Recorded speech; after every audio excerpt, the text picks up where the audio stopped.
Deze is hartstikke awesome Jeff.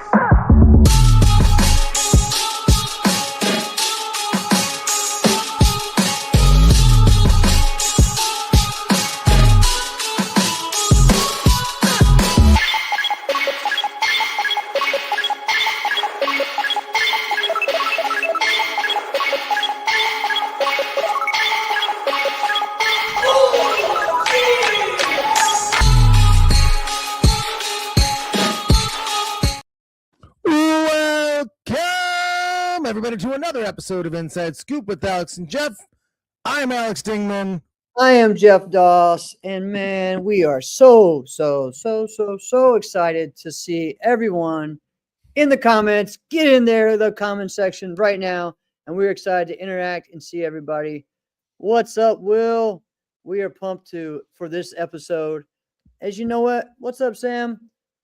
We are still like in kind of that AKA Warrior Cup mood, right? We still have a lot. Recovering. We're still recovering. We're still talking about some of the things that we learned. You know, we had a great tribute show talking about, just the legacy of Master Sharky, Sensei Sharky. And then last week, talking to Mason, talking to Martin, and talking to Dawson just about their great weekends, right? And just talking about some of the things how the tournament ran, certain things like that. Things that we learned after this weekend, because you and I have talked before. It's like, we want to predict the future, right? What's up, Canel? But you can really figure out what's going to happen after you do. You don't really know until Warrior Cup. And that's why I think Warrior Cups become one of the most anticipated events of the season of the year. And before, it was a tournament that to me wasn't always as big of a deal when I was younger growing up. It wasn't. But now it's like it's one of my favorites, and they put the best. I think we should just say hands down the best production, the best night show that there is right now. As far as what they do for the live stream, what they do as far as cameras and stuff. I know it's hard to beat like what Quebec does, but that's a whole different style of show. So I view them differently, but the same. Yeah, I think as far as the events that have the best production, I think you'd have to say like, all right, because there's tiers, there's levels to this thing. Yeah. Right. Not every national championship is weighed the same. Sometimes you might beat like a higher tiered guy in a lower tiered tournament, and you'll remember that for forever. Right? Like, I beat, someone were to say they beat Enrique Latona, but you beat Enrique Latona at like a kind of a super region, right? You're not going to view yourself as lesser. You just beat freaking Enrique Latona. Of course you're going to think about it. Or you, let's just say like you beat him at your home tournament, or you beat him in your own country, or things like that, right? Which we've heard before. But some people have tournaments that's like it's their tournament, but it ain't nowhere near you. Right. We've mentioned things like this, like Trevor Nash and the Diamonds. Like that was kind of for a period of time, that was like his event. And there's been people that have had that. But as far as like the tiers of the production, we got AKA, we got Quebec, like you mentioned, US Battle Open, Atlanta. US Open, Battle of Atlanta. Battle of Atlanta, man. Battle of Atlanta was, man. I think good. The thing that US Open is obviously an amazing production, but as far as they're looking at it long term, they're not worried about what happens that day. Live means nothing. They're looking at what is the best TV production when we actually cut and slice it up. All right. Well, that's in the past, yes. In the past, yes. This year it was different because it was streamed live on ESPN Plus as well as later on. So it was a lot different with the commercial breaks, things like that. And we talked about that in the past too, of like that happened last year was a division that was supposed to be in the pre-show got moved to after the whole finals because they ran over and they had to go right to that. And then they were trying to figure out how to fit them in, and then they did it after. So imagine thinking you were going to go at 6 o'clock and then you end up going at 10, right? So there's just things like that that are, that happen. Well, I will say they're definitely better than they were in many years past. Many years past, they had to completely cut fighting out of the finals at the US Open because it was 7:30 at night and people were just completing the first round of fighting in their divisions. Right. And so they're definitely not that anymore, right? Yeah, so correct. they got a better team of people around them. And as an event grows and as divisions grow, you need more infrastructure, right? So every event leveling that stuff up. So there's no exact science, or maybe there is, and just none of us know what it is. Right. Well, and again, I think we've mentioned this before. It's just this event, and I think Warrior Cup and the NASCAR Banquet continue to grow each and every year, and so the production, the coordination, everything just gets harder and harder. But the Pro Max staff, the AKA Warrior Cup staff, NASCAR, everyone stepped up and killed it. You know what? You having two levels makes it difficult, where divisions are on another. So I think overall, you know what, like we also are talking about they possibly added, like NASCAR added maybe 50 to 100 extra divisions, right? So that added a whole nother thing. Doing traditional weapons on Friday at Warrior Cup is a lot different than any other tournament throughout the year. They do that so that way, of course, the finals can be done. At a like Cannell said, the finals was done really fast. It is the most difficult, I say the most difficult tournament to get on stage for because of all the different runoffs and things they do. And then, like that's something that I do want to talk about later on. It's just like, what do we think, after this first event about the new divisions, where we're looking at that? You got to realize when you add 30 plus, extra divisions for bladed, non-bladed, same thing for 14, 17, it makes a big difference, right? Also, the numbers were way bigger, making the Korean Challenge division a NASCAR division made a difference because, some of those divisions that went to where they were like 10 in it went to 19 to 20, so some of the divisions that had 8 in it had 16, so it almost doubled most of those. So again, just a really cool thing to see on that. Also, you had the 2 rounds in traditional challenge, so that adds another about 12 minutes, right? So there's different things on that. And you know what, like talking to the coordinating staff and everybody, they're making it work. And you know what, it wasn't like it was just slow because new stuff. No, it was huge. All the numbers were huge. It kept growing. And you know what, the talent was there, and it was exciting to see. So we're excited to talk about that and really just lead off that way, right? All right, this weekend, lots going on. We got the Super Bowl. We got some things to highlight.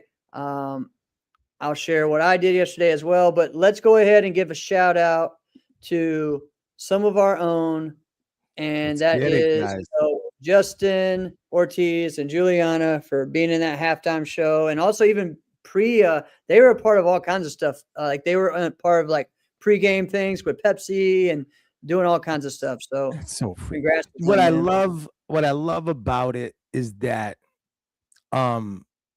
we see their face, like, and don't get me wrong, I love anything in the sport martial arts world where our sport gets to be featured in any, whether it's a music video, it's a commercial, whatever, our skills and abilities when they're out there, like I love that happens. Right. A backup dancer, like gimmick for like a musician or artist or a band or a group, cool. But when you got to literally see them, like that's cool. That gives a little bit more. So now there's a face to the skills too, which I really dig. Right. Yeah. So that was cool. Did you are you like a fan of Super Bowl watch parties? I just told you I haven't watched the Super Bowl in like 3 or 4 years. So no, I mean, I used to. It was like never watched the game itself. I haven't in a long time. No, but I think the last time, I went to a party. I've been to a couple of Super Bowl parties, and yeah, I mean they were fun. Listen, I'm gonna Um, tell you this. I went to a Super Bowl watch party, right? yeah, And normally a Super Bowl watch party I would want absolutely nothing to do with. Because a Super Bowl watch party means you're not watching anything. Because you're no, gonna be because if there's like a number of lot of people people you're going to be you're gonna talking, be, chat. interacting with, engaging with. Hey, how are you? Oh, meet Mike. Why? Oh, how old are your kids? Oh, what And school do then, they? There's no and then watching of anything. also for me, it would be a lot of eating, like cheese, That's the you next know, thing. chili, the dip, the chips, and All right, you know so what? check this. In the past, it was drinking the beer. It was, all those things, right? I mean, Yeah. come on. So There's a lot going this. on. I got something for you, Jeff. I feel like you could appreciate this and maybe make you giggle. I don't know. It certainly made me. So, Linz and I have been going to this new church. We really love this church. Okay. But we know a few people there. We don't know a lot of people. And Right. really, the people that you get to interact with and live life with, that's a lot of times we can really make it. So, we're there and we're like, hey, it's going to be like 4 or 5 families that are going to be there. Like, all right, cool. That's enough number for me. No, it was like 14 families. All right. So I'm like, oh, okay. Well, here we go. Right. So then it's like, oh, well, what are we going to bring for food? And in my mind, I'm like, because Lindsay said, she goes, well, we'll just I'll make this and yada da da, but there'll probably be something for the kids and there'll probably be something for this in case we want that. And I'm like, I don't trust nobody. Right. Like, you need to go into this understanding that whatever you bring is the only edible thing, right? Because you have no idea. What happens if someone's like, oh, I got you a veggie tray with extra cauliflower? If someone has a veggie tray, literally, I don't know a person that I've never seen a piece of cauliflower eaten ever, right? Never. Right. So, or when someone's like, oh, here, I got this vegan bean dip, right? Who would want that? So that's my mindset going into it. I'm like, all right, what do we want to eat? What do we want our kids to eat? Right. Let's go. Now we show up. This thing is special. Right? Oh, really? They were good. All right. So my buddy was there. One of my buddy who's there. So he does also smoke meat. Now I'm going to get into this. This is awesome. That was an accident. Sorry. That was a teaser is what it was. Right? Yeah, my buddy smokes meat. So he's bringing pulled pork and he's bringing like slider sandwiches for it. It was so good. All right. We brought chili. Lindsay made this chili. It was phenomenal. All right. But then somebody else had a whole Chicago dog station because you can't just have a hot dog and bun. No. You gotta have the sport peppers. You got to have the onions. You got to have the relish, mustard, no ketchup to be found. All right. You're going to have the celery salt. You're going to have the tomatoes. Right. And the pickle. All right. And yeah. I mean, yeah. So, but that's the thing. It's like the overeating. I was uncomfortable because I had a bowl of chili. If all I had was a bowl of chili, I should be done and I should not eat anything else. But of course, I had a hot dog. And of course, I had a pulled pork sandwich. And of course, I had this jalapeno popper. Why not 2? Oh, why not? Right? Yeah. But what's this dip? Let's try it. I am uncomfortable today. Uncomfortable. Like, it's so bad, right? That, like, I'm having, like, this food coma 24 hours later. Wow. It's nuts, right? So, but it was cool. But yeah, my losing streak continues because I thought, come on now, man. Thought the Patriots are going to run this thing back. Like, this is they're coming out of nowhere. Plus, I also didn't want the Seahawks to win after just letting Sam Darnold go. Like, the Vikings just let him go and like, oh, you're just going to go win the Super Bowl? Yeah, apparently. Yeah, apparently. That is crazy. That's crazy. Sucks. But great for him. Way to go. Now, all right, so man, I mean, I had a busy weekend with 3 belt tests, graduations, and then at Sunday I went up to Roanoke, which is about an hour away, and they had a Comic-Con. All right, so Shelly went with me. She's never been to anything like that before. I have never been to a Comic-Con before. Okay, I've told everyone about doing going to the wrestling convention, which is like a whole nother thing, right? This Comic-Con is just so many like people dressing up and vendors and exhibitors and all kinds of things, a whole different level than what I experienced when I went to the wrestling one, because the wrestling there was a few vendors, but mostly they have like 500 wrestlers there to meet and get an autograph and a picture with, right? There's maybe only like 10 people to do that, right? The big thing there is people, doing the cosplay stuff, getting all, buying things from, comic books or artists that have,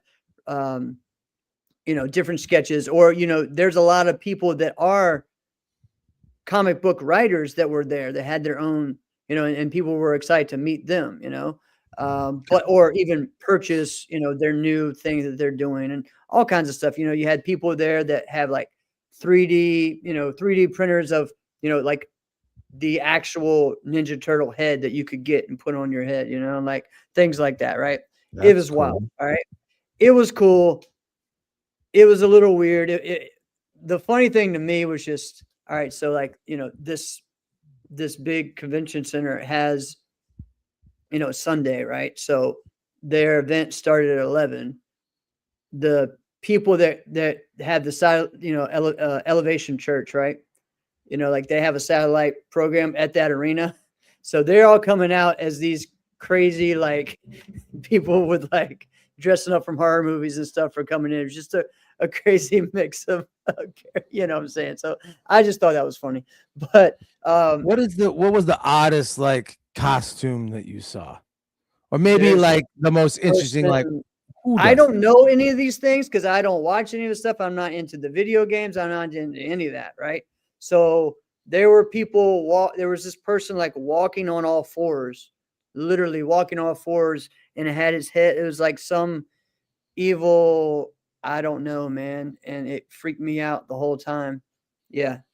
And then there was one where this guy had like a chainsaw in his face and he really couldn't see. And he was like walking down the steps and going step by step. I'm like, why do this, bro? And then also think about, there's a huge line and it was 20 degrees outside. And there are people with like not wearing a shirt, as part of their costume or things like that. And I'm sitting there like, okay, this I don't really care for, right? But I got in right there and I got to talk to my dude, Ernie Reyes. I can't believe it. Such an awesome guy. And of course I had to name drop so that way he knew that I knew, who, what I'm saying? I'd be like, yo, what's up? Otherwise you're like, Ernie! Ernie! Yeah. I do karate! Ernie! Exactly. I warned Shelly because she went with me, and I was like, I'm gonna have to name drop a lot of things so that way we have something to talk about. A lot of people, and then it was really cool, just asking, and I mean a lot of real cool questions as well. And then we started talking about Valera. He didn't know that he lived in that area, of where we were, the same town. And Ernie didn't know that John was from there. Yeah. And what was cool was that one of the pictures that he had to get signed was him versus The Rock. And I was telling Shell, I was like, yeah, John was in this scene as well. And he was like, yeah, that was when he first started, and we was talking about that. And we talked about where he currently lives, and then talking about different people. I told him I was just at John Chung's tournament 2 weeks ago or 3 weeks ago. He's like, wow, So it was just a cool thing. And he comes out behind the booth and just not just comes to take a picture with me, but he's talking and shaking hands with other people. He's just a great guy, right? I mean, and I think, what was cool was that most of the people there were like that. They weren't just, all right, move on, give me my money. And, they were really interacting with people. So that was a cool thing to see. Well, where's yes, Joey is from the system. I sent Joey that picture as well. There were so many questions I had to ask Ernie when I was there, and then I of course forgot about them, and then they hit in my head like after I left. I'm like, well, okay, whatever. So I mean, I would have probably geeked out too. That's freaking cool. Yeah, That's so so it's a cool. big convention center, man. It's pretty cool. Well, what was his booth? So like, well, I mean, it's just going to meet him, Kino from Ninja Turtles 2, So it's or just like the Ernie Reyes Jr. booth. yeah. So what they did, they have guests that are there for you to, meet and greets for you to no, I have not. I don't know what's going on here. Someone just really wants to make sure we're up on it. Yeah. Um, sorry. Let me refresh. All right. So now, yeah. So like they had the guy from, the Bow to Your Sensei guy from Napoleon Dynamite, right? The guy that was, I can't remember his name, Rex, right? But he also Rex was Kwando. in, Yeah. yeah. So I wanted to get a picture with him, but you know what? Like I didn't come with a bunch of money to do all that. But he was a cool dude, and I got to listen to his story. Later on, they did like where they have like a Q&A session, and he's explaining certain things, how he was on the Drew Carey show for 9 years, and how, yes, that was a big thing, but he said more people talked to him and about the Rex Kwando thing and then his character in Office Space, right? Those two things. He's like, both of them were literally like 1 day of shooting, and that has lasted and been bigger than 9 years of doing something like that. So When pretty you neat. think about it, he played pretty two iconic moments, and they're almost like cult classic films, right? Yeah. Yeah. Oh And yeah. like Napoleon Dynamite, like anyone whose face is like memorable in that, like look at Uncle Rico, in Right. that. Yeah. That's just who he is. Heck, Pedro. You know what I Yeah. mean? So there's just other like characters in that movie, but it's such a quotable movie, and the character he played is everything he said was so quotable that we Yeah. all just Yeah. died laughing, and especially our community Of course, for us, is going to yeah. I mean, eat that up. he loves that. Like he said, for that movie, a lot of the things were, it was this that was the script, and he did it word by word. But he just says he loves, like to this day, he still loves that he said, "No, not that wrist, the other wrist," or "No, don't grab my hand." That was just the best, like in But what's that part. funny is whoever wrote that script, that there's karate instructors just like Rex Kwando. Oh, exactly. They're And then, we've all and seen then them. that movie really opened the door, or that scene opened the door for Foot Fist Way, right? Where it just really went on that even more, which was pretty cool. So yeah, so that was cool. And he talked about how he really had to hit that kid to make it work. He was like, "Listen, I'm going to hit you. If I don't hit you, it's going to look stupid." So Yeah. he's like, "Okay, just a little bit." It's like, "No, it's going to hurt. I have to hit you hard." So that was pretty cool. And then back to Ernie, man. I mean, yeah, everybody was just excited to meet him.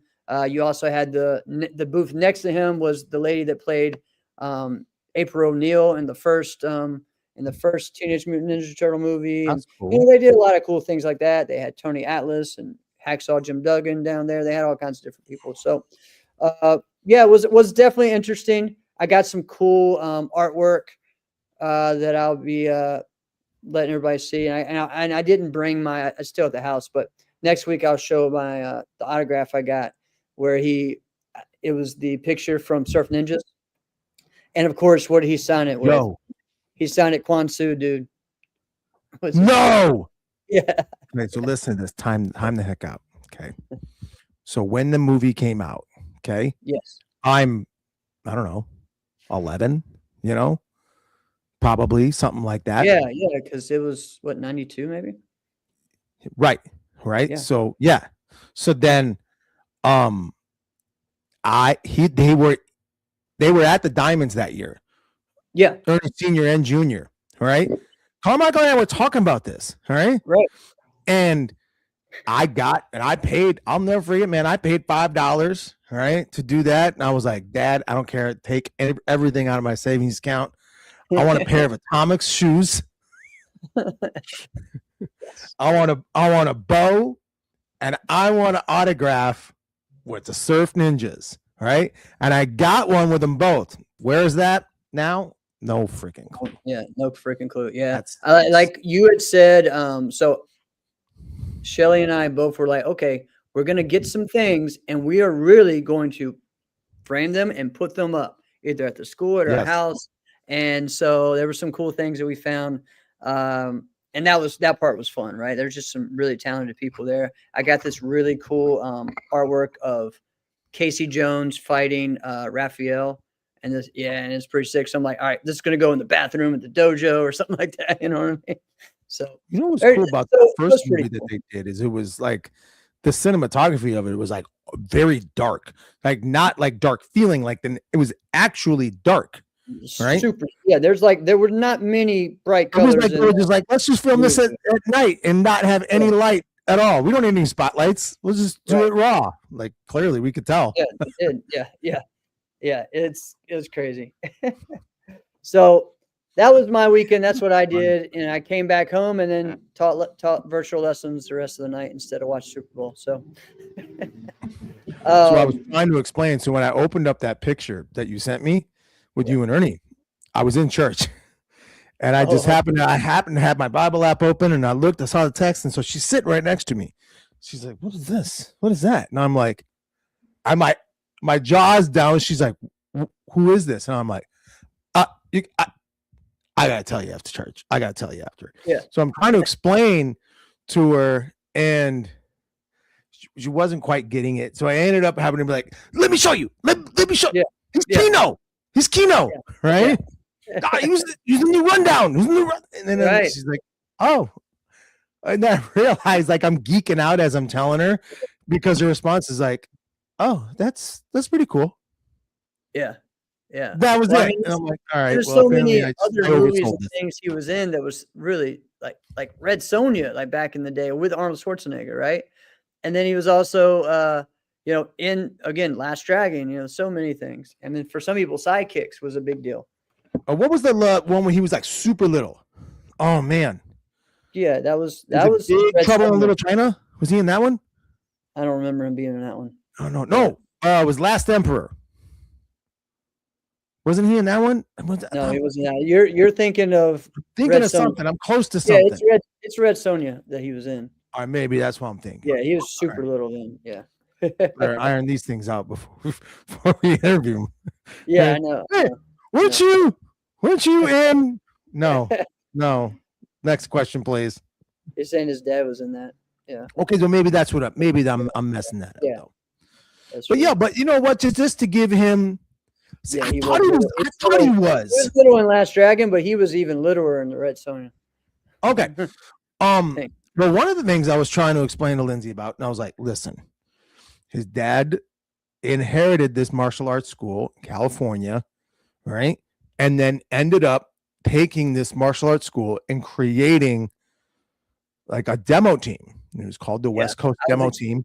I was explaining this to Shelly while I was there too, and like what he did. And I said, without getting too deep into it, because you know how I can do this. All the insiders know exactly what I'm talking about. And I said, but essentially what he did is in 1980, he changed the way we did group martial arts performances forever. Because of that. All right. And look at some of the people that were with West Coast Demo Team. And we would just talk about like, I remember meeting Joey Perry for the first time. He was in one of those West Coast Demo Team uniforms. And I'm like, hey, hang on a second. Aren't you in like the middle of the country? Where the heck did this come from? Right. Yeah. But like, school was part of that. Yeah. That's how big the organization was part of that. Yeah. Yeah. There's some things that I was like, oh man, I meant to ask him like, what, do you see this guy ever? Do you see, those types of things? But yeah. So that was really cool. It was a fun week. I'm glad that I went and did that. Because, it's weird because I've met him, several times, and heck, at the Battle of Atlanta, I think it was the last time I saw him. I was on stage while him and Carmichael were like, like hosting the finals, and I was competing, but it's still different, right? And he just looks at everyone like he knows them, and talks to everyone like he knows them. So it's pretty cool. What a dude. Yeah, what a dude. All right, so before we get into the next thing, we got our another big event that we got going on that, man, I'm excited for us to work with again this year. And that is Ocean State Grand Nationals, April 10th and 12th, Warwick, Rhode Island. Man, not only are they doing what they've been doing and putting on, like we've talked about, this has become one of the top fighting tournaments and now top everything tournaments because Yeah. they put their money where their mouth is, right? They are really going after it, So excited to be a part of Ocean State Grand Nationals again, 44th annual. It's going to be Friday, Saturday, and Sunday. Their underbelts are on Sunday. We know the venue, we know the support that they're going to get, but also, man, like they continue to up the ante, with this year, if you guys can look at that, this is, a whole list of their prize money, but I'll kind of break down some of the new things. They're still, they have the women's, the men, like they did last year, the super fights, or sorry, the open weight with all the different prize money where, the top 8 are getting prize money. But also they've increased even some of the NASCAR money that they did before where their options are. And then now the new thing that they're doing this year, which is going to be great, and I can't wait to have them on in a few weeks to talk about it, is the 30-plus open weight for men and women at Ocean State. So they're, people have asked for it, and they're doing it. And we have talked about this being a division on NASCAR for a while. And even when we had the promoters on, we had Greg and Mike on, we were talking about that. And so they're saying, hey, let's do it. So there's definitely, I think, some divisions in our open sport martial arts competition where it's like, man, this is a great move. And then there's some where it's like, do we really need another division? Do we really? I've said what I've said. I think we could cut all creative divisions. That was me. All right. Right. It's a whole nother, has nothing to do with demand. It's just a philosophical approach. But adding a 30-plus open weight, I think, is pretty cool because, and it's a non-NASCAR thing, Yeah, it's not the 30, it's the plus. Yeah, it's the plus, man. I actually wanted to bring this up because I was training on Thursday. I'll use training lightly because it was one of the more tired. That's not up. Okay, it's not. But I was so tired. It made me remember some of the most tired moments I've ever had training. Right? Yeah. And you're usually there when it's like, it's not the workout that's so impossible. It's your own physical condition. You know what I mean? They're like, plain to see I suck. Right? It's just things like that. But I was just thinking about this. Well, first, I want to derail. I love this because there's probably guys that are 33, 4, 5 that are like, I don't need a 30-plus open weight. Let me go with these guys. But what about the 37, 8, 9, 40, 41, 42? Right. Okay, come on now. 42 ain't 22. Right. So that's where I feel like, and then it's also fun. Agreed. It's like, you have your weight division, you have your division, but it's like, you're still going all this way.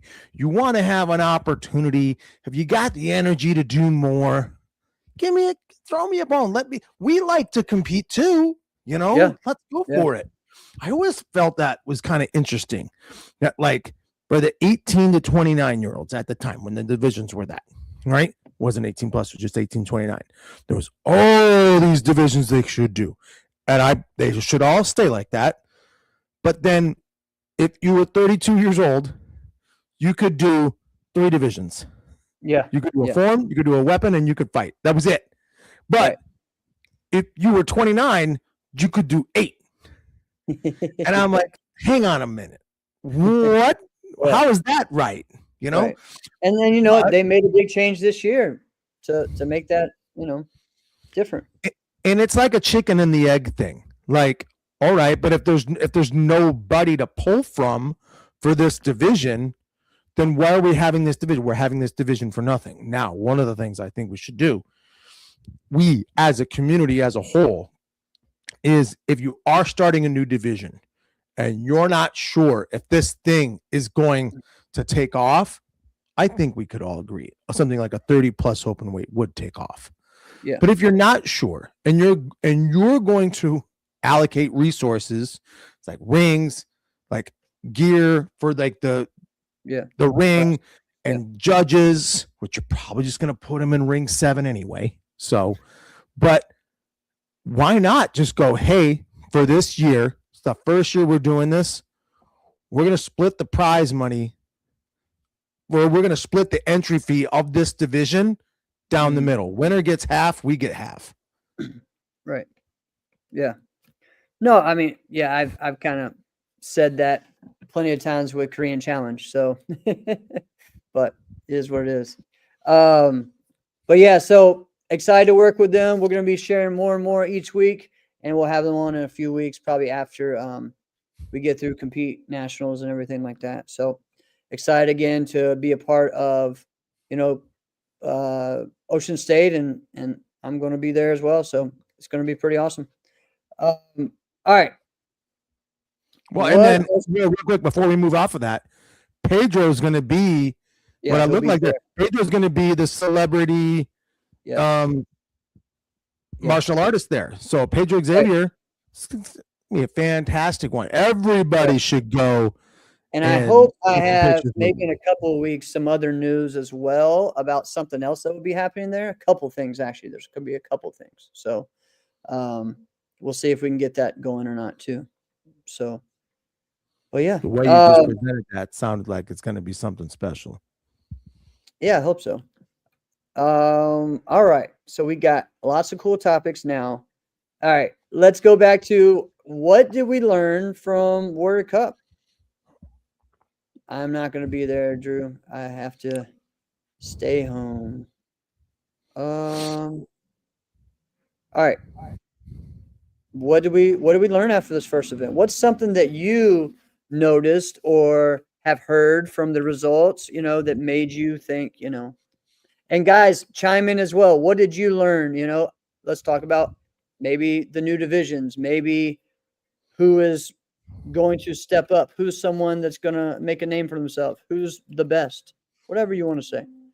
Well, I think one of the last things you mentioned is kind of what we learned is who's going to make a name for themselves, because if you look at the final results, it doesn't tell the whole story, right? And that's with almost every tournament you go to, right? Now, there are some tournaments where you're like, this tournament kind of stunk it up. But the finals were so amazing that it makes you forget how disorganized the tournament was, where you can actually say, no, the storyline of this tournament is what you saw in the finals. And that's not necessarily the case. I mean, there's a lot of freaking buzz. There's a lot of, man, this person beat this person. This person fell here. This person got injured. And so what I think, there's a lot of that.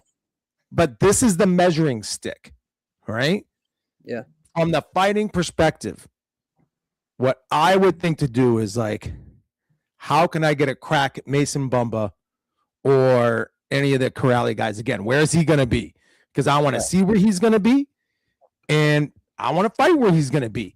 Because I mean, right now, he didn't come out of nowhere, but he kind of did in the sense that like he hasn't been active in the States, So yeah, to come here, even though he's from Illinois and he's been on Team Top 10 USA, but to just come in from being in Hungary for a year almost, yeah, I mean, it did kind of come out of nowhere. So all the other guys who've been training their butt off, I mean, he's kind of the one where you got to be like, I want to go after him, even though the storyline of fighters is so deep.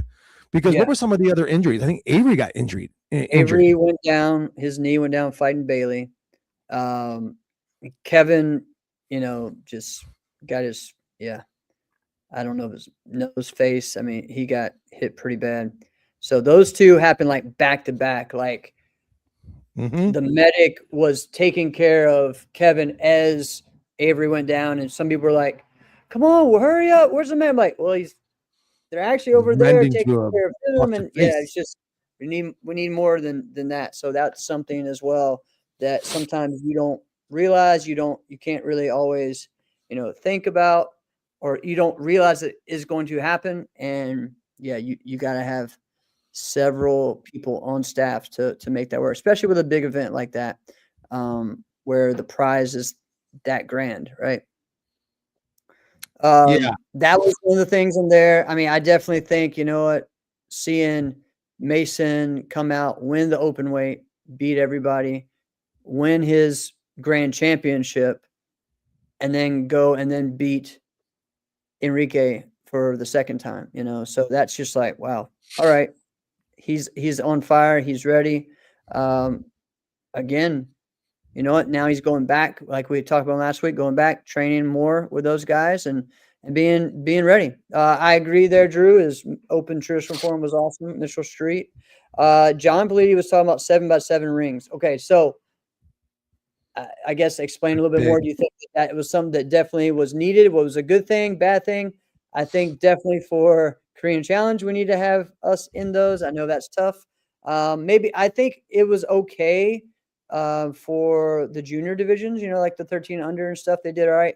But we did have a couple of spots where we started out in the 6x6 ring for adult Korean Challenge, and like Gabrielle, like I think Caitlin hit Gabrielle's uniform with her sidekick or something like that twice. And it was just like they were like right there. It was kind of wild. And then John Peliti being the center just said, "Hey, we got to move at least when you guys get to rounds. We'll do the first round here, but when you guys get to head to head, we got to move," which was a good thing, because even then when we moved, like Noah and I were still close to each other, because especially us doing the same form, and everyone I go against is a foot taller than me, so they're going to work on that, right? So yeah, it was those two that hit each other. So pretty wild, man. 7x7 is a big ring, and you go, man, maybe it's too big. But then when you go to 6x6, it kind of exposes itself, and you're like, oh, I see. There's levels to this. So then, if it can be organized enough, like you don't always need 30 rings, right? You don't always need that. Sometimes if you can just say, all right, they have for that tournament. If you can go, all right, all of these form divisions, they're just going to be in this division. They're going to be in this ring, and they're going to go in this order. So when you get your ring assignments, you look at this and you go, well, I've got some divisions that are in that ring. Yep, you probably do. And now you got to figure it out, okay? Because it's going to run. And if you got to run back and forth, then you got to run back and forth. It'll work itself out. That's actually the more efficient way to do it, right? To make 30 people wait for the one is not efficient, right? The one understands. You understand. You take the risk that they might go at the same time. Just roll the dice and go for it, right? Yeah. We're performers. We can do that. And the same thing for fighters, right? I think if you say, hey, here's the weight divisions, the light middleweight through heavyweight, they're going to be in this ring. And it's going to go light middleweight down to heavyweight, right? And if you go, all right, in this ring, it's going to go super light down to welter. And so you know what weight division you're in. Maybe soon they'll let you fight in multiples. Now you know where you can be, right? And you just go, okay, I'm a heavyweight. I know I'm the last division. I don't have to be there at 8:30 in the morning. I can sit back and wait. And so it doesn't need to be like sports data in the sense that they're like, your first division is going to start at 9:17. You know, it doesn't have to be that. It can just be listed. And then, listen, take your educated guess. This is when the division starts, and that they're going to go in this order, which is what they do now. But if you just have them set like that, it makes things easier. Now, having a 7x7 ring is good. Now, I know what Waco does for their world championships. They do 8x8 rings, which is astronomically huge. Well, You're a guy. like what John was saying, WKF does 10x10. All That's the AAU madness. when I was at AAU Taekwondo Nationals, everything's 9x9. That's And crazy. so it's humongous. So you don't really have to worry too much about getting hit or whatever, or being too close. Oh no, you have to worry. Here's what you have to worry about. You have to worry about. Let's just say it like this, because we had this actually happened, where I'm fighting, say Hamid Farouzi. Okay, Mhm. this actually happened. We're winning. He scores. Well, we were tied. He scores, and there's like, I don't know, 10 seconds left. And this fool literally ran. And my style, I'm not as fast as him, right? But that's my fault. But also, it's like, give me a 7x7, I got a shot. Give me 8x8. Oh my gosh. 9x9 or 10x10. I am never catching that guy. You know? So that's where that actually is challenging the other way sometimes. Correct, But correct. When we go back to Korean Challenge, though, what I was saying was it makes now it I work. like that. Yeah, The seven, so- well, let me ask you this, because I'm not a fan of doing form side by side. right. Is 7x7 even big enough? That's actually difficult as well. You're right. Yeah, because at least you have something in the middle when you start. Yeah. The hard part is like it really depends on the form, right? If Because let's say if you I'm doing do big X, I have nothing to worry about. I don't have nothing to worry about. But because you're when going this way. right, but when I'm doing, let's just say what happened at Warrior Cup, it's Noah and myself doing OG. That form goes all the way one way, all the way the other way. Even when we have a bigger ring, I still like my toes stepped out, you know. Like I probably, if I went fully, I had to shorten my stance just so that way I wouldn't step out of the ring and like possibly drag my foot on the edge and mess up. You know what I mean? So there's some things like that that do happen. But because normally if I was doing it by myself, I would be in the middle of the ring. But because I have to start on the side, that makes it a little difficult. So yeah, an 8x8 would be best, or so and it's tough. We're asking for a lot, now from the promoters to give more and more. So Well, what if we just went 7x7 and we got rid of this madness of doing it at the same time anyway? It's a whole nother level, man. Yeah, We'll be bringing. So we're gonna be bringing on the guys from Adidas pretty soon and talking about their new league and what they're gonna be doing and partnering with NASCA, and they're gonna be doing pretty much what I did in the traditional Taekwondo circuits and what they're gonna be bringing there. And so we got a lot going on in the next month or two to get everybody prepared for that too. So that's gonna be cool. Uh, yeah, it was huge. And I agree, John. Yeah, the finals one at y'all's tournament was humongous. There was a couple of rings you guys had that were humongous. It was pretty cool. All right, other things that we learned after the first event. Again, I mean, overall, I think it was a great event. I think who we already said, right now, not necessarily who we think the top fighter will be, but we both have said before, Mason Bumba is someone who really to look forward, and he proved that, he showed that. What's maybe a matchup that you'd like to see? I mean, I'm excited to see Martin and Bailey again. I'm excited to see Demetrios versus Ryan. That's who I want to see. I want to see both of those legs. They probably fought before, but that would be an interesting one. That would be fun. You know what would be fun if looking at Demetrios is if he like Demetrios and like Justice Floyd. Yeah. Yeah. That would be because then you're looking at those legs together. That's always fun, right? Yeah. Like we kind of look at that, but I think I think maybe looking at like what is Tyreek gonna do this year? What is Bailey gonna, because Bailey's doing so many different things. Like I don't know that we can really count on that he's gonna, with the event he's gonna be at, he's gonna do all of those divisions at that tournament, just because in the past number of events he's been at, he hasn't done all of those. Right. So I don't Well, know. the last one he just did teams, I believe. So yeah. Over the last few years, a couple years, it's been kind of like that where like he'll do some and then he'll not do other divisions.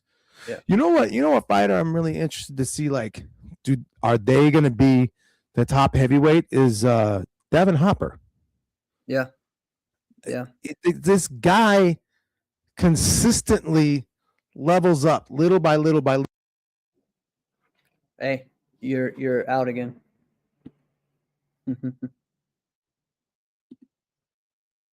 Nope, you're not back. One, All right. two. There you go. Looking at Devin, I've never seen Devin like take a step down. Right when he came in and we started noticing who he is, he was a pretty competitive fighter, and you watched him take a step up and a step up and a step up, and then he would beat a top guy, but then he wouldn't win the whole thing. But then he would just kind of consistently just level up little by little. Is he going to continue that? And who does he take out this time?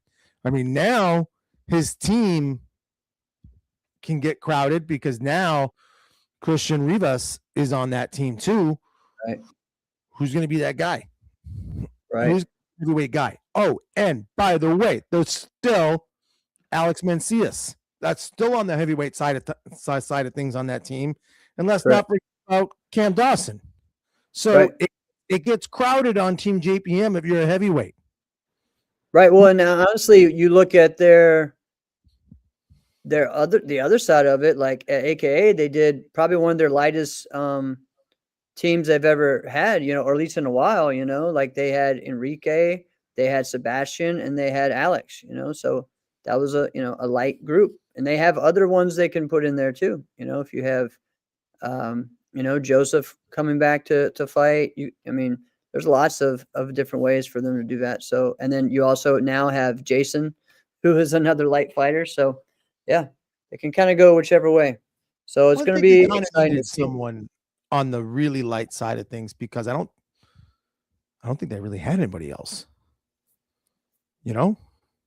On their team. Right. They had Enrique, but Enrique, what is he? Light welter or welter? Probably welter. I don't think he's that light. I don't think he's lightweight. Light welter, but yeah, I think he would be light welter, but maybe he might be right. Yeah, so it's going to be exciting to see, on the female side, same thing. We know we got Katana, we got Katarina, and we see Savannah, stepping up and getting those wins and putting herself in that place, and pretty awesome to see. John says he just doesn't want to see any fight with the same team. He doesn't think that works out. No, actually, John, I actually think the opposite. I think it would be great to see two fighters from the same team actually fight it out. When we think back, and now you got to think back and go, oh my gosh, it was a number of years ago when you watch Ross Levine and Avery Plowden when they fought for the heavyweight diamond. Correct. And it was 2018. What tournament was it at?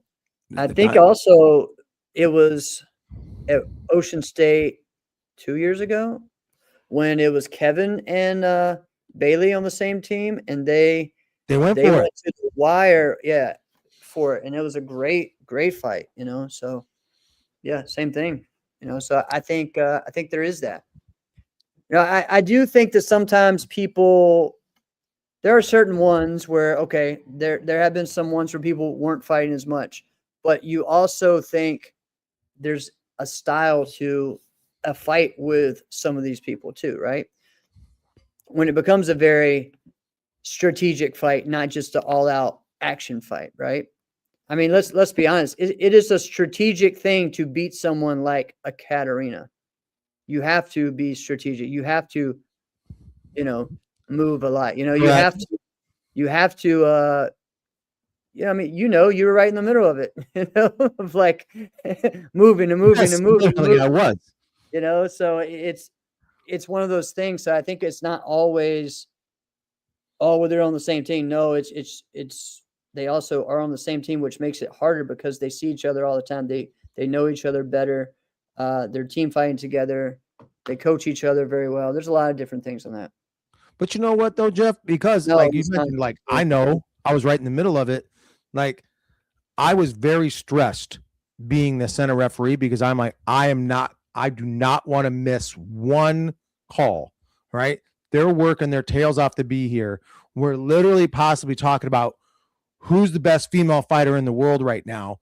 And these two standing right here, I can't mess up. They're the ones working their tails off. I can't mess up. So I'm circling. I'm putting my feet in position where in case I got to quickly turn. All right. I'm trying to anticipate, Katana's spin move. All right. Because what happens if she spins and I'm right there and she runs into me? Oh my gosh. I would never hear the end of that. That'd be crazy. If she would have kicked me. There's been some good ones, she kicked you. I mean, it's some great stuff. We've talked about it before, but yeah. So, but looking at that, okay, let's go back. Okay, so John's talking about, and I like that he's talking about it, fighters that are on the same team that really don't fight. Okay? Yeah. And yeah, it sucks, man, because it's not the score of the fight. It's not like a 3-2 fight is the reason where you're like, this is boring. No, we can tell if this is real or not, right? Right. We can tell if you're going, because we our eyes have seen you fight before. We're good at figuring this out, right? Don't make us think that this is like a divisional round at the Irish Open that we're trying to, like, one of them's going to throw it because they want to be able to fight in the Grand Championship the next day. There were so many of those where people are like, nah, this is not a real fight. You're trying to throw the fight, or like back in the day when Kevin Thompson was fighting and he would win the 30 plus or the 40 plus side, but he's like, hey, I'm going to let Jesse Goldberg or Elias Lemon or whoever go on, so I'll just jump up in the air and make it look like I'm back fisting and have you sidekick me 3-4 times. So then you're like, yeah. What are we really watching here? I get that. I really detest splitting prize money. If someone wants to do that, that's cool, but it's not a prize. Like you didn't win. Even if you won the match, like splitting the prize money, I just hate that point. See, so here's my thing. Whenever I've done that, it's not like, hey, I'm still winning. So yeah, we'll split it, but whoever wins gets to determine the split. That's just the way. So it for me, like if I'm competing against my instructor, well, yeah, I mean he's hoping and he's in the grand. Yeah, I'm giving him a little bit, right? But at the same time, that's just because I think that we should be getting more money anyways, right? There shouldn't be this whole thing of only the winner take all type thing. Like what other sport does that, right? So that's why I always give kudos to, again, Ocean State for saying, hey, the top 8 are getting this.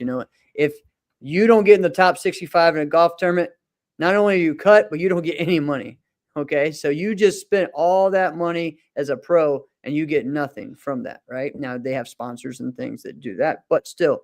So I think the same type thing, like we need to be pushing some, and again, it's little bit, like that's the thing that I told you guys. Again, why not promote my event on here? This is my freaking podcast. Why not, right? May 2nd, Grand Slam Open, all the adult first places, like I'm giving money, not just for, the winner of the grand, like we're going to make it happen, and I think that's an important thing for us to do. And again, it doesn't have to be much. It could be a little bit, but it's more of the thing of let's take that first step to get there. So, all right. One more thing while we're on this. And again, this is our podcast, this is our show. Let's talk about, if you guys have not downloaded the main app yet, man, do that because we have some amazing shows on there now. Okay. We got Bow Here, Bow There. We got the, King Conversations, right? That was a good one. We also have a breakdown, like, of some of these fights that like U.S. Open, Devin and Bailey sit down, karate critics, all right, and they watch. They're pretty much breaking down this fight live of Enzo Rodriguez and Ricardo Olivia, right? We're watching that. That was a great breakdown and a great way to show a Nazca fighter versus a Waco fighter. We have King Conversations, the just part one, and I haven't even been able to get through all that yet. With EJ Greer, Terry Kramer, Anthony Price, and Mike Smith. Then, of course, if you have not watched Bow Here, Great Bow group. There, Quest for the Cup, we're following Tyreek, Amber, Phillip, and Kevin Walker during their quest for the cup at the Warrior Cup 2025. So, guys, get it. I know it's premium. Guess what? Premium is free. Okay, so download it, share everyone, and go and watch it and support it. This is the next level of what we are doing at the Martial Arts Internet Network. It's fire, isn't it? Both all the episodes are great, and it's just one of the many things that we have with the app. The other things that we're going to start working on and shooting with you guys more here is these rankings, because again, another thing that I hate coming here and complaining about things that sometimes they always end up affecting me, but it just seems weird with some of these rankings that are being putting out. And I'm just going to talk about it right now, because what I like about our rankings is that we can go back and say, hey, yeah, that makes sense because this has happened over the past year. This person didn't just show up, go one term, and all of a sudden they went from not even being on there to being number one.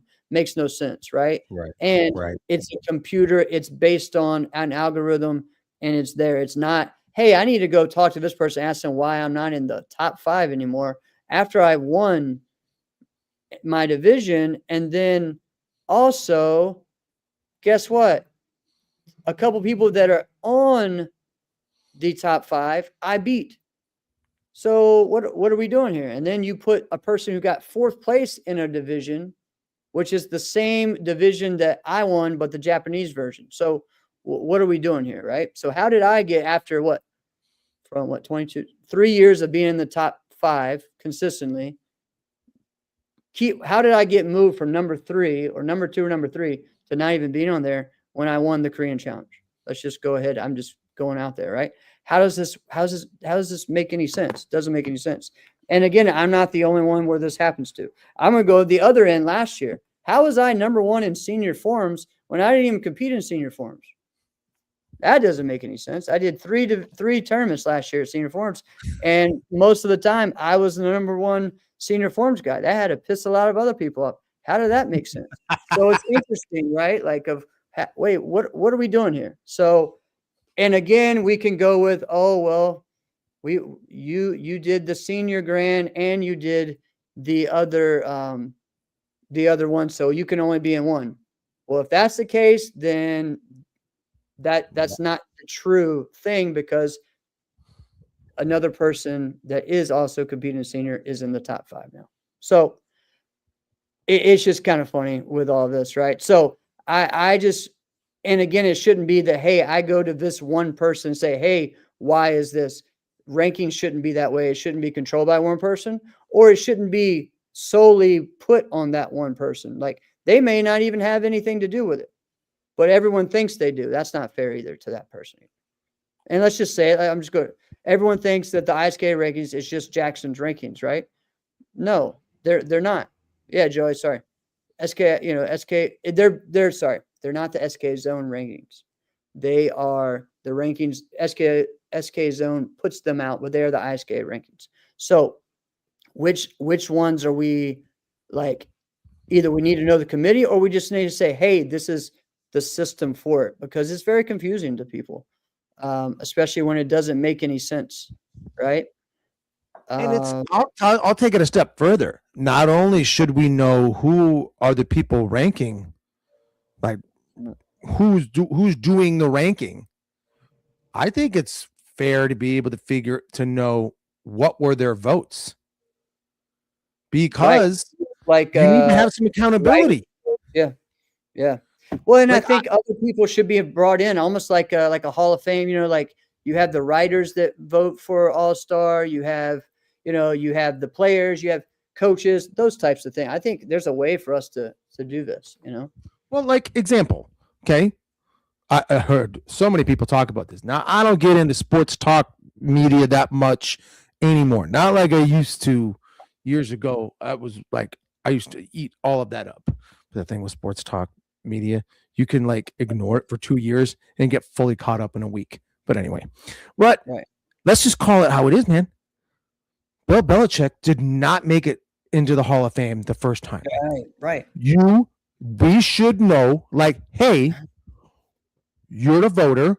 What was your vote? You didn't vote him. You don't think he should be in the Hall of Fame? You should not be able to vote. You shouldn't get a vote. If you don't think that guy, the winningest head coach as far as everything goes, if you don't think he deserves to be in the Hall of Fame, objectively, literally, objectively, what are you you doing? shouldn't be allowed to vote. Correct. Imagine that. Imagine if we had a Hall of Fame and we were like, someone said John Valera shouldn't be in the Hall of Fame. You should not be able to vote. Correct. You shouldn't be able to vote then. All right. Correct. Take a step back, educate yourself on the sport, the history of it, the importance of it, the numbers of it, and then come back and be a fan. But right now, you're voting on the best of the best, and he's the best of the best. You don't quite know. So the same thing with the rankings. So we should want to know, like, who's doing the ranking, and what was your rank? What did you rank everyone? Right. That's fair. If it's fair, we all know we're all the ones doing all the hard work, but you get to you get to live and exist in the backgrounds and the shadows, and nobody gets to know. Everything's anonymous. That's not fair. We should know. Correct. No, I agree, man. I agree. What's up, Mark? So that was something that I wanted to talk about, and it just kind of came up. So I don't know where, but all right, let's get into one of our topics before we finish up. And this was a fun one that you and I talked about. And I think, again, shout out to Wally, man. He's putting out so many great things on Facebook right now. He's the bomb. Lots of, I'm going to go back between our text message and see which fight exactly it was, because it was one of those things where I was like, dude, this actually happened. Can't even believe it. Right. And so for me, this is, no, that's not it. Hold on. I think I scrolled too far. This is that thing of matchups that happen in history, but seem like not possible. Like, wait a minute, they're not even the same era. How did this happen? Right. Or wait a minute. Wait, what's going on here? Like, no, that can't happen. Right. Let's, do you remember the one that I was talking about? Let me go look through. I'm trying to. Oh, here we go. We were talking about a number of these things, man. Yes. Here we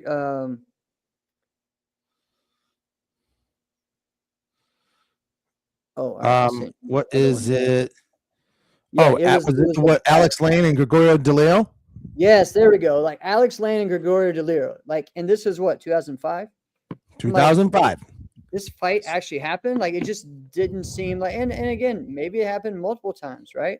But so to give context, so like if you fast forward 5 years from that point, Gregorio DeLeo was like arguing for best fighter in the world, right? It was like he and Raymond, because it's just freaking Raymond Daniels, right? But that year at Austrian Classic, Gregorio beat Raymond, right? And I mean, he's that technical, that good. Yes, he's extremely skilled. He's very fast, right? One of the best sweepers that there is. But to give context, he's from Italy, probably one of the better fighters in the history of like Italian point fighters, right? At one point, comes over, I think, like almost towards, like he was living in Rhode Island at like Joe's school, kind of somewhere over there. I don't know the exact dynamics, but I mean, I would say probably like 4 or 5 months, right? Yeah.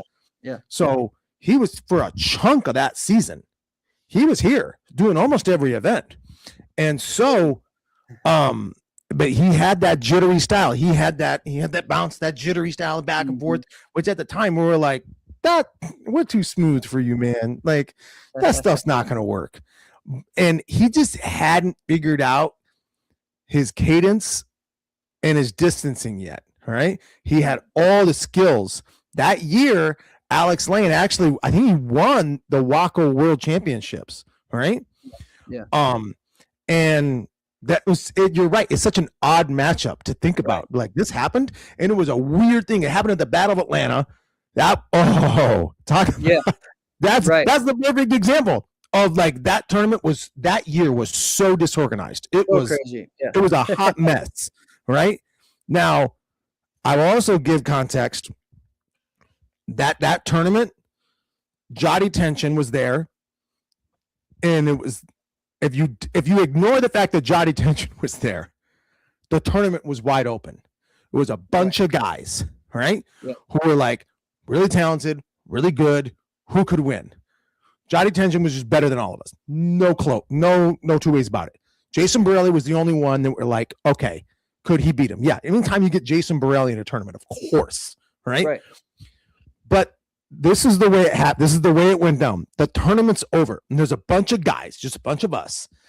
We didn't make it to the finals because I think it was Jotty versus Ryan McGriff, right? Yeah. First for the overall, right? Which great fighter, one of the best all-time kickers. Jotty was going to win that fight. Okay. Yeah. So a bunch of us just like, damn, sitting back, like, just feel like the tournament just ended too soon for all of us. Guys like Chris Walker, Jason Holmes, Elias Lemon, Joey Greenhaw, Greg Betlock, myself, just a bunch. I got Gerald Dawson, right? Yeah. And Mallory was up there. Mallory. Yeah. 16 of us. Larry Carnahan gets on the microphone, right? We're about to end, the whole ballroom is about to be like emptied so that we can start setting up for the finals. Larry Carnahan gets on the microphone. This is what he says. He goes, all male fighters, if you would like to participate in a super fight championship tonight for the chance to win $2,500, come to the stage now.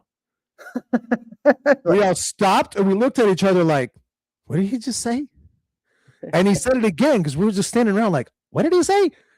All male black belt fighters who would like the opportunity to fight in the finals tonight for the chance to win $2,500, come to the stage now. We're like, I think this is real. What? So we go, and they're like, yep, come on in. And then we get to the finals, and I love the way they did this. They just went, okay, let's just line this up. Let's make it pretty even. The only fights that we knew who was going to win was whoever Jason was fighting first round, right? Mm-hmm. And myself, because I was fighting this other guy that we didn't really quite know, right? Mm-hmm. So that was some like Alvin something, all right? And so that was the only everything else was matched up pretty equal. And then the owner of Ring Stars comes out. He gives us Ring Stars. This is when the first time Ring Stars had ever been seen was minutes before we went on that stage. And he handed us a pair of Ring Stars. And he's like, here, wear these when you go out there. Wear these when you go. These are going to be the new big thing. And I'm like, this thing's a freaking brick on my foot. I can't fight the way I fight. Those are rubber mess things. I'll never slide. I can't pick my leg up. Right. And I'm fighting Jason Borelli later. It didn't quite matter. Right. And then Jason put him on because Jason can kick in anything, right? Right. And it was such an interesting tournament. But yeah, that matchup, Alex Lane and Gregorio De Leo. Yeah, that was a weird one. Like, wow, that was definitely one. That was real life. Another one. I mean, again, it's you think, oh well, Nasty and Ray never fought. Well, they did. I mean, yeah, years later, I think it was at Bluegrass or something, but it wasn't the same fight. But still, they have fought, right? That's I think it was Bluegrass 2002 or 1? Something like that, yeah. I think so. Yeah.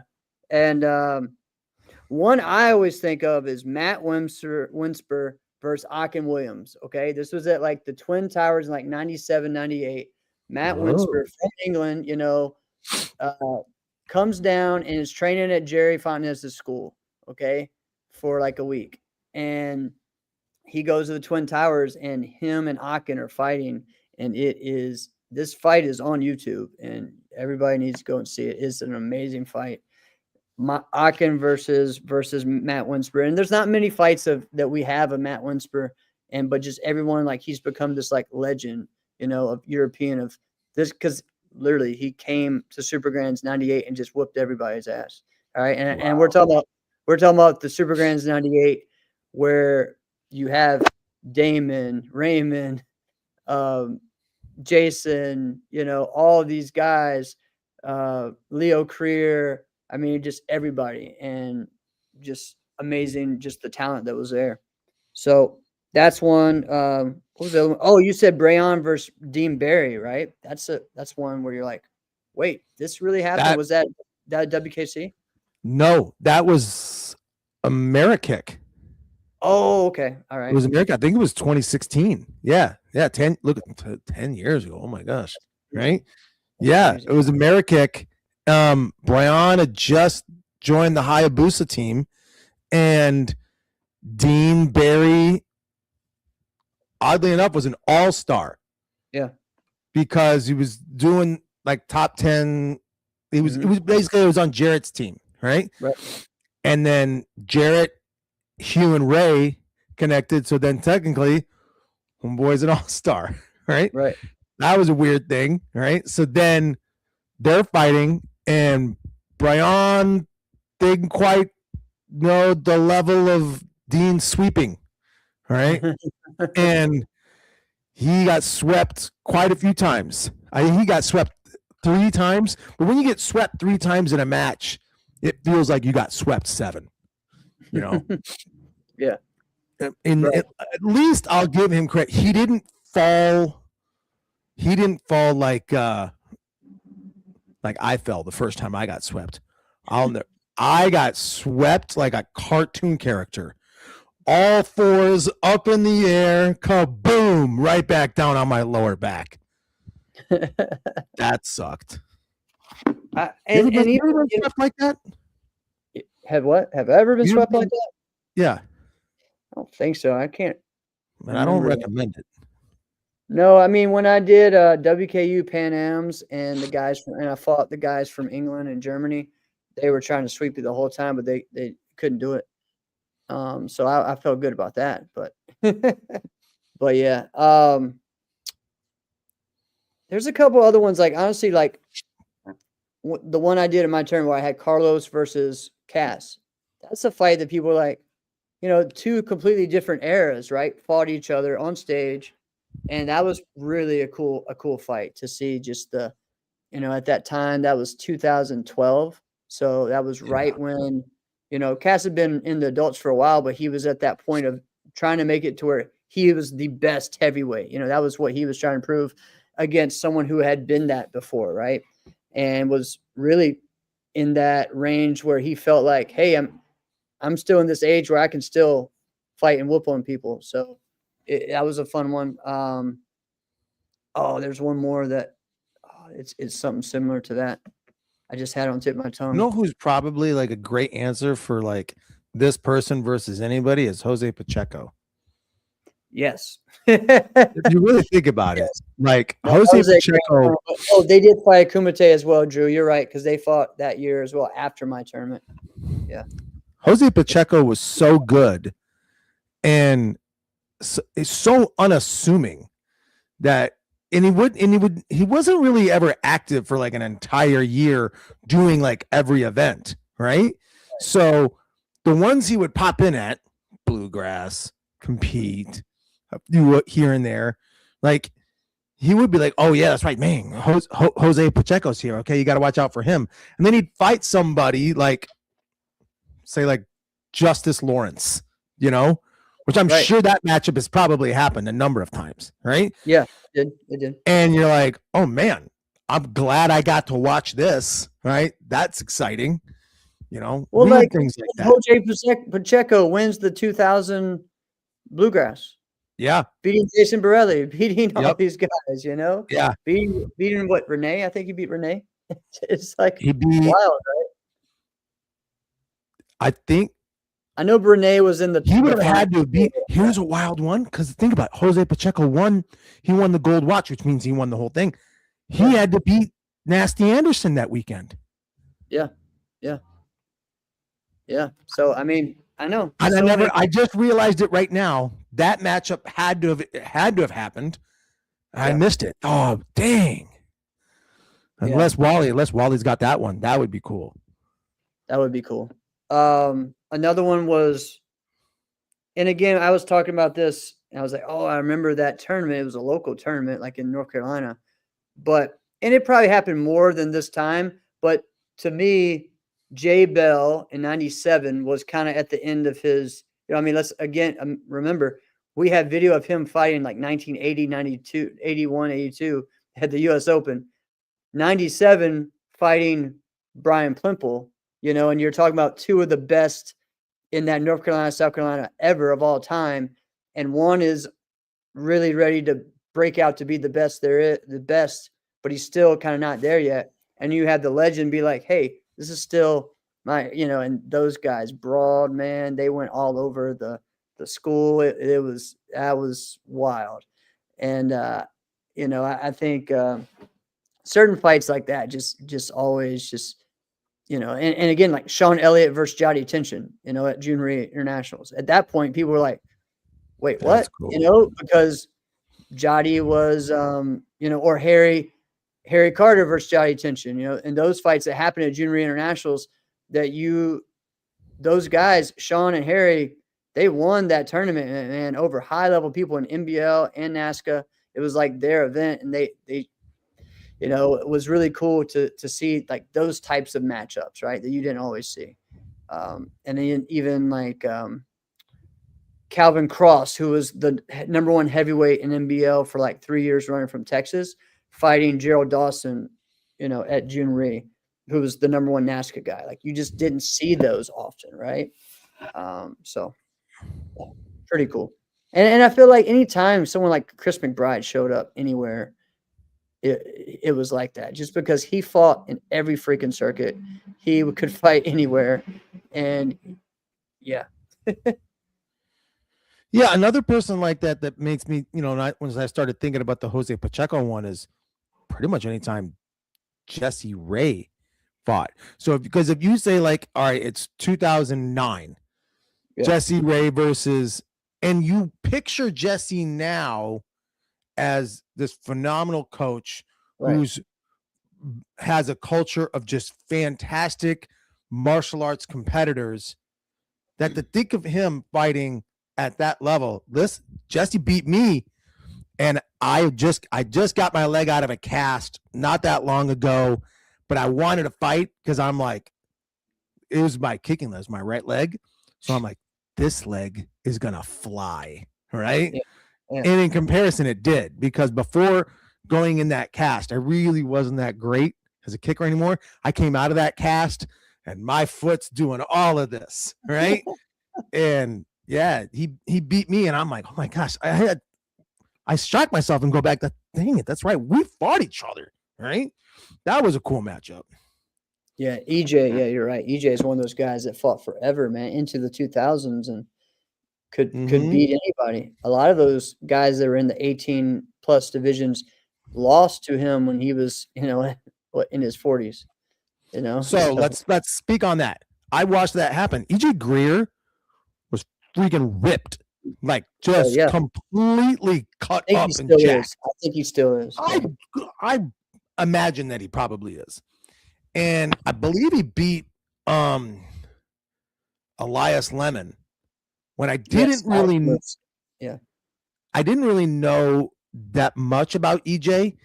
And then I'm like, oh my gosh, this guy is really freaking smart, right? He's really good. And yeah, that definitely happened. He was probably in his mid to late 40s at that time. Probably. So this is a fun topic. We probably can come up with more of these. This is a lot of fun on that. And I think even more, maybe even forms matchups when we look at that too, at some point. Oh man. too. So Yeah, insiders, hit us with some of the ones that you guys have seen too, where you're like, oh my gosh, you guys totally forgot about these guys or this head-to-head matchup. Exactly. All right, so we had lots of fun stuff just to talk about all over the place. This weekend I'm heading to Memphis Open. Joey's been in the chat, so I'm excited to be out there and judge. I'll be available for private lessons on Friday morning, so hit me up, guys. And you bringing your Valentine? Yeah, Shelly and I are driving out there, so it's going to be fun. Cool. We're gonna have a good weekend, and I know the Memphis Open is going to be a good one, and excited to talk about that next week. What do you got going on? So, I'm not able to do my Valentine thing this weekend. I have to do it in 2 weeks. Look at that. Isn't that that's sad, right? But this is funny. I think I might have mentioned this before. So I don't like getting massages, right? I've told you that before. I don't like people touching me. I don't like people touching me. Although Lindsay and I are gonna go to this. It's like an adults only resort. And it's the only place I've ever been to. I went there one time before. And it's the only place I've ever been to where 100% of the people there are having an amazing experience. Like, you're only allowed to be it's not allowed, but you would be strange if you were dressed in something else. But you pretty much just come in the robe. That's all you wear. You come in there and you just wear this robe all weekend long, or however long you're there, right? And it's like, you go to dinner, you're wearing a robe. Yeah. Wow. So I didn't do that. I went in there. I'm like, I'll wear something nice. I'll wear a dinner jacket and I'll go in there. I look like a Dumbo, man. I look like if I was wearing a robe to a normal restaurant.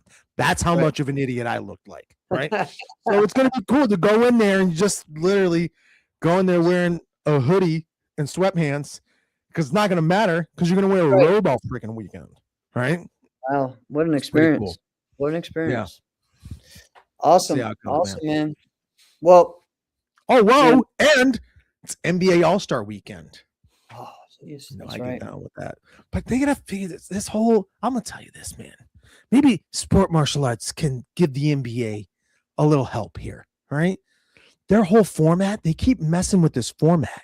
They do. I don't get it. It's so stupid. They mess with it every year, and then every year they go, well, how do we fix this? Because it didn't go well. It didn't go well. Go back to East versus West, your best 12 versus your best 12. Assemble, go. What? It's not. You've messed with it for 13, 14 years now. We don't even know what it's like to just go East versus West anymore. When was the last time we just did East versus West? So stupid. Malachi, you weren't even around when it was good. It's probably true. But there's been some awesome ones, man. And I'm excited. I mean, we're probably not going to get a dunk contest like 2016, because that was probably the best one ever. But yeah, that was a good one. What was the one?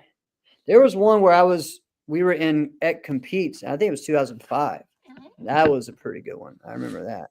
Yeah, Nate Robinson won that one against Andre Iguodala. Yeah, and we were there. I just remember me and Will Valentine and Vince Johnson were just watching that. That was fun. But he also did that where it was like. You're right, bro. It was. I think he attempted like a dunk. Like he attempted to toss like, I don't know. It must have been 20 times, but it wasn't an actual dunk attempt, so he got to keep doing it. So it's whatever, But maybe he caught his unk. Remember? I'm the unk. We're both unks now. We're unks. All right. I'll take it. I'll take it in stride. I'll take it as a compliment. That's right.